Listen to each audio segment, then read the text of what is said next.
ಸ್ನೇಹಿತರೆ ನಮಸ್ಕಾರ. ತುಳುನಾಡಿನ ಅಥವಾ ಕರಾವಳಿಯ ಕಂಬಳವನ್ನು ಮೈಸೂರು ದಸರಾದಲ್ಲಿ ನಡೆಸುವುದಕ್ಕೆ ಅಲ್ಲಿಯ ಪರಿಸರವಾದಿಗಳು ಹಾಗೂ ಇತಿಹಾಸ ತಜ್ಞರು ವಿರೋಧವನ್ನು ವ್ಯಕ್ತಪಡಿಸ್ತಾ ಇದ್ದಾರೆ. ಇದಕ್ಕೂ ಆಶ್ಚರ್ಯದ ವಿಷಯ ಏನು ಅಂತಂದರೆ, ಈ ಕಂಬಳವನ್ನು ಹೊರಭಾಗದಲ್ಲಿ ಮೈಸೂರಿನಲ್ಲಿ ನಡೆಸುವುದಕ್ಕೆ ಸ್ವತಃ ತುಳುನಾಡಿನ ಜನರಿಗೇ ಇಷ್ಟ ಇಲ್ಲ. ತುಳುನಾಡಿನ ಜನರೂ ಕೂಡ ಈಗ ವಿರೋಧವನ್ನು ವ್ಯಕ್ತಪಡಿಸ್ತಾ ಇದ್ದಾರೆ. ಯಾಕೆ ವಿರೋಧವನ್ನು ವ್ಯಕ್ತಪಡಿಸ್ತಾ ಇದ್ದಾರೆ ಅನ್ನುವಂಥದ್ದನ್ನು ಎಕ್ಸ್ಪ್ಲೇನ್ ಮಾಡ್ತೀವಿ. ಅದಕ್ಕೆ ಮೊದಲು ನೀವಿನ್ನು ನಮ್ಮ ಚಾನೆಲನ್ನು ಸಬ್ಸ್ಕ್ರೈಬ್ ಮಾಡಿಲ್ಲ ಅಂದರೆ ಈ ಕೂಡಲೇ ಸಬ್ಸ್ಕ್ರೈಬ್ ಮಾಡಿ ಹಾಗೂ ಪಕ್ಕದಲ್ಲಿರುವಂಥ ಬೆಲ್ ಐಕಾನನ್ನು ಕ್ಲಿಕ್ ಮಾಡಿ. ಮೊದಲನೇ ಕಾರಣ, ಸಂಸ್ಕೃತಿಯ ವಾಣಿಜ್ಯೀಕರಣ ಆಗುತ್ತೆ ಅನ್ನುವ ಭಯ. ಕಂಬಳ ಎಂಬುದು ಕರಾವಳಿಯ ಜನರಿಗೆ ಕೇವಲ ಕ್ರೀಡೆಯಲ್ಲ, ಅದು ಅವರ ಮಣ್ಣಿನ ಭಕ್ತಿ, ದೈವಾರಾಧನೆ ಮತ್ತು ಕೃಷಿ ಸಂಸ್ಕೃತಿಯ ಭಾಗ. ಅದನ್ನು ಮೈಸೂರಿನಲ್ಲಿ ಕೇವಲ ಮನರಂಜನೆಯ ಸರಕಾಗಿ ಪ್ರದರ್ಶಿಸಿದರೆ ಅದರ ಪವಿತ್ರತೆ ಮತ್ತು ನೈಜ ಘನತೆ ನಾಶವಾಗುತ್ತದೆ ಎಂಬುದು ತುಳುನಾಡಿನ ಜನರ ಆತಂಕ. ಎರಡನೆಯದು, ಸಾಂಪ್ರದಾಯಿಕ ಕಟ್ಟುಪಾಡುಗಳ ಉಲ್ಲಂಘನೆ. ಕರಾವಳಿಯಲ್ಲಿ ಕಂಬಳ ನಡೆಯುವುದು ದೈವ ದೇವರ ಪ್ರಾರ್ಥನೆ, ಕಟ್ಟುಕಟ್ಟಳೆ ಹಾಗೂ ಕೃಷಿ ಸಂಪ್ರದಾಯಗಳ ಹಿನ್ನೆಲೆಯಲ್ಲಿ. ಆದರೆ ದಸರಾ ಪ್ರದರ್ಶನದಲ್ಲಿ ಯಾವುದೇ ಧಾರ್ಮಿಕ ಚೌಕಟ್ಟು ಇರೋದಿಲ್ಲ. ಇದರಿಂದ ಕಂಬಳದ ನೈಜ ಗಾಂಭೀರ್ಯತೆ ಹೋಗಿ ಕೇವಲ ಬೆಟ್ಟಿಂಗ್, ಗಲಾಟೆ, ಮೋಜು ಮಸ್ತಿಯ ಹುಚ್ಚಾಟವಾಗಿ ಕಂಬಳ ಬದಲಾಗುವ ಅಪಾಯವಿದೆ ಅಂತಾರೆ ತುಳುನಾಡಿನವರು. ಮೂರನೇ ಕಾರಣ, ಕೋಣಗಳಿಗೆ ತೀವ್ರವಾದ ಹಿಂಸೆ.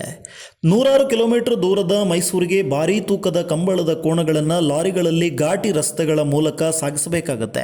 ಈ ಸುದೀರ್ಘ ಪ್ರಯಾಣದಿಂದ ಮೂಕ ಪ್ರಾಣಿಗಳು ತೀವ್ರ ದೈಹಿಕ ಹಿಂಸೆ ಹಾಗೂ ಮಾನಸಿಕ ಒತ್ತಡಕ್ಕೆ ಒಳಗಾಗುತ್ತವೆ. ಇದು ಕರಾವಳಿಯ ಜನರಲ್ಲಿ ಪ್ರಾಣಿಗಳ ಮೇಲಿರುವ ಪ್ರೀತಿ ಮತ್ತು ಕಳಕಳಿಗೆ ಧಕ್ಕೆಯನ್ನು ತರುತ್ತದೆ. ಮೈಸೂರಿನಂತಹ ದೊಡ್ಡ ವೇದಿಕೆಯಲ್ಲಿ ಗೆಲ್ಲಲೇಬೇಕು ಎಂಬ ಹಠಕ್ಕೆ ಬಿದ್ದು ಕೋಣಗಳ ಯಜಮಾನರು ಹಾಗೂ ಓಡಿಸುವವರು ಪ್ರಾಣಿಗಳಿಗೆ ಅತಿಯಾದ ಹಿಂಸೆ ನೀಡುವ ಸಾಧ್ಯತೆ ಇರುತ್ತದೆ.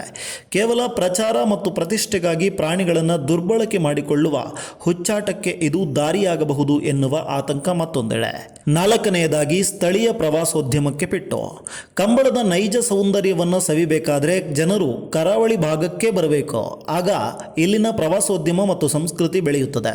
ಅದನ್ನು ಬಿಟ್ಟು ಬೇರೆ ಕಡೆ ಪ್ರದರ್ಶನ ಮಾಡೋದ್ರಿಂದ ಕರಾವಳಿಯ ಆಕರ್ಷಣೆ ಕಡಿಮೆಯಾಗುತ್ತದೆ ಎನ್ನುವುದು ಒಂದಿಷ್ಟು ಜನರ ವಾದ. ಐದನೇ ಕಾರಣ, ನ್ಯಾಯಾಲಯದ ನಿಷೇಧದ ಭೀತಿ.